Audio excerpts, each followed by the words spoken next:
So one of the prerequisites of catching a sugar daddy or how you get flown out is you got to qualify to get there. What's the qualifiers? Well, I know we talked about it in earlier episodes, but we talking about specifically when you get to the point of flying out, right? Because you at a point now where there's some type of ship there, relationship. You've mastered the technique of being able to hold a decent intellectual conversation with a sugar daddy. Because you got to stimulate the brain.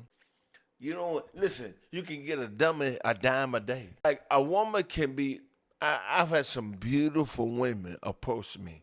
And as soon as they open their mouth, not judging nobody, our conversation was just different. The level of the conversation she was having with herself or with anybody or even with me was just not to the degree that I was looking for.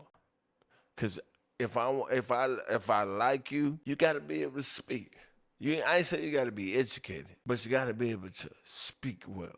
At least be able to express yourself in ways that you know how without being disrespectful or full of drama. But we're at the point where obviously the speaking, the intellect and all that there if I'm flying you out. So we at that point. So once you fly out. But the question is, how do you get flown out? Your ass don't get flown out if you can't speak well, you ain't pleasant on the eye. And then look, when I say pleasant on the eye, I'm not talking about the way that society has painted us. But that ain't the question though.